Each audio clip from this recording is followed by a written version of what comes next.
the Apache Sitgreaves National Forest, Arizona. November 5th, 1975.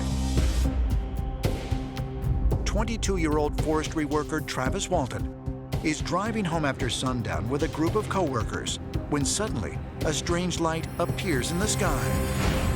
I noticed some little glimmers of light coming through the trees, and the light seemed to be coming from higher than where ground level would be. It was only when we got to where this light was crossing the road that we had an unobstructed view of the craft. It was a clearly visible, clearly defined metallic object, a disc hovering there, outlined against the sky. I threw open the door, thinking I'd get a closer look before it took off. As I got closer to it, the sound it was making, it was a sound you both heard and felt. And the crew said they could feel the vibration in the truck. They said it seemed like something was about to happen.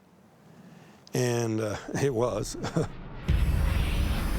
That's when this energy hit me. The crew said that it was like I'd stepped on a landmine, like an explosion so violent that they thought it had killed me. When this beam of energy hit me, I felt like a physical blow, but with a sort of a tingling, sort of an electric shock sort of feeling at the same time. I don't know whether I came to soon after I was taken aboard, but I knew I was on some kind of an elevated gurney or operating table. I was looking straight into the face of this creature, and I just flipped out.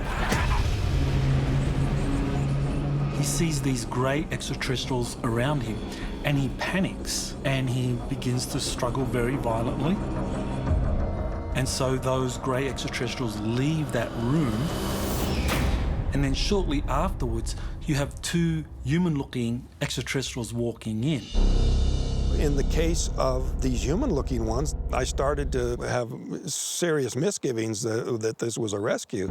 And that's when they put this mask over my face, and I just blacked out real quickly. Now, the suspicion here was that actually these weren't different aliens. These were the same aliens, but they were capable of shape-shifting into something else, specifically to calm him down. Travis Walton's story has become one of the most famous alien abduction cases ever reported, and was even adapted into a movie in 1993. But if true, was he abducted by beings that are able to shapeshift and mimic humans? While Travis Walton's account is extraordinary, it is not entirely unique. There are many stories of these abductees who see these non-human looking extraterrestrials, these greys, who then are replaced by beings that look human. And this seems to be extraterrestrials using this shape-shifting ability to make it look as though human extraterrestrials are there. In 2013, public policy polling released data that showed 12 million Americans believe that shape-shifting beings live amongst us. One of the most intriguing conspiracies today is that of the shape-shifting aliens. The idea that perhaps there is a class of entities on our world today that is able to represent itself as humans at will. These extraterrestrials that are hidden from the rest of the normal human society around them. There is a theory that there are aliens among us, aliens in human form. That there's an advanced guard, a fifth column, call it what you like, but the idea that perhaps as a prelude to a full-scale alien invasion, they infiltrate, they get their people into positions of power, and one could be walking right past you and you wouldn't know. People think of disclosure as being the archetypal landing on the White House lawn, spaceships in the sky. What if it's actually not that? What if aliens are already here? While the notion that shape-shifting extraterrestrials are living among the human race may sound like something ripped from a science fiction movie, this concept was actually prevalent among people living thousands of years ago. In ancient times, nearly every culture across the globe described their gods as not only descending from the sky, but also having the ability to transform their appearance. Shape-shifting has shown up throughout history in shamanic lore, in the great religions, the Olympians in Greece.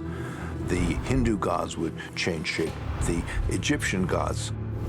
There's something about this idea that particularly the gods can change you to another person or become an animal. These stories are not just here to entertain us, they are here to make sense of our relationship to the world and to the gods. And that is not a world that we have a lot of control over.